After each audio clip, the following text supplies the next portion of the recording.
इंदिरा एकादशी व्रत कथा। प्राचीन काल में सतयुग के समय में महिष्मती नाम की एक नगरी में इंद्रसेन नाम का एक प्रतापी राजा धर्मपूर्वक अपनी प्रजा का पालन करते हुए शासन करता था। वह राजा पुत्र पौत्र और धन आदि से संपन्न और विष्णु का परम भक्त था। एक दिन जब राजा सुखपूर्वक अपनी सभा में बैठा था तो आकाश मार्ग से महर्षि नारद उतरकर उसकी सभा में आए। राजा उन्हें देखते ही हाथ जोड़कर खड़ा हो गया और विधि पूर्वक आसन व अर्घ्य दिया। सुख से बैठकर मुनि ने राजा से पूछा कि हे राजन, आपके सातों अंग कुशल पूर्वक तो हैं? तुम्हारी बुद्धि धर्म में और तुम्हारा मन विष्णु भक्ति में तो रहता है। देवर्षि नारद की ऐसी बातें सुनकर राजा ने कहा, हे महर्षि, आपकी कृपा से मेरे राज्य में सब कुशल है तथा मेरे यहाँ यज्ञ कर्मादि सुकृत हो रहे हैं। आप कृपया करके अपने आगमन का कारण कहिए। तब ऋषि कहने लगे कि हे राजन, आप आश्चर्य देने वाले मेरे वचनों को सुनो।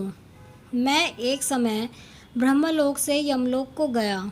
वहाँ श्रद्धापूर्वक यमराज से पूजित होकर मैंने धर्मशील और सत्यवान धर्मराज की प्रशंसा की।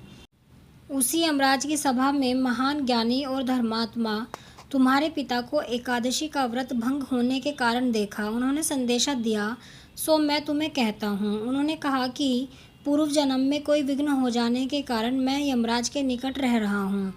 सो हे पुत्र, यदि तुम अश्विन कृष्णा इंदिरा एकादशी का व्रत मेरे निमित्त करो तो मुझे स्वर्ग की प्राप्ति हो सकती है।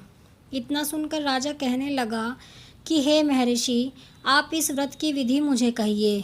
नारद जी कहने लगे, अश्विन माह की कृष्ण पक्ष की दशमी के दिन प्रातःकाल श्रद्धापूर्वक स्नान आदि से निवृत्त होकर पुनः दोपहर को नदी आदि में जाकर स्नान करें। फिर श्रद्धापूर्वक पितरों का श्राद्ध करें और एक बार भोजन करें। प्रातःकाल होने पर एकादशी के दिन दातुन आदि करके स्नान करें। फिर व्रत के नियमों को भक्तिपूर्वक ग्रहण करता हुआ प्रतिज्ञा करे कि मैं आज संपूर्ण भोगों को त्याग कर निराहार एकादशी का व्रत करूँगा।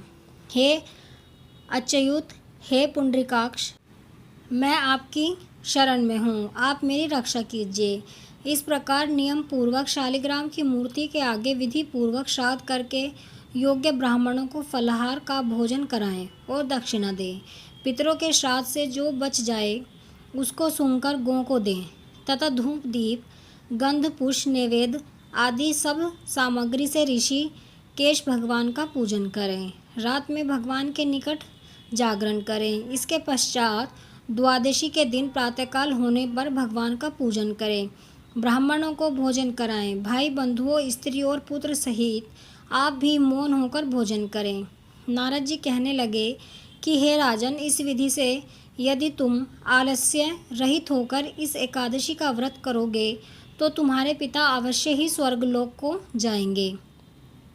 इतना कहकर नारद जी अंतर्ध्यान हो गए। नारद जी के कथानुसार राजा द्वारा अपने बांधवों तथा दासों सहित व्रत करने से आकाश से पुष्प वर्षा हुई और उस राजा का पिता गरुड़ पर चढ़कर विष्णु लोक को गया। राजा इंद्रसेन भी एकादशी के व्रत के प्रभाव से निष्कंटक राज्य करके अंत में अपने पुत्र को सिंहासन पर बैठाकर स्वर्गलोक को गया। हे युधिष्ठिर, यह इंदिरा एकादशी के व्रत का महात्म्य मैंने तुमसे कहा। इसके पढ़ने और सुनने से मनुष्य सब पापों से छूट जाते हैं और सब प्रकार के भोगों को भोग कर वैकुंठ को प्राप्त होते हैं।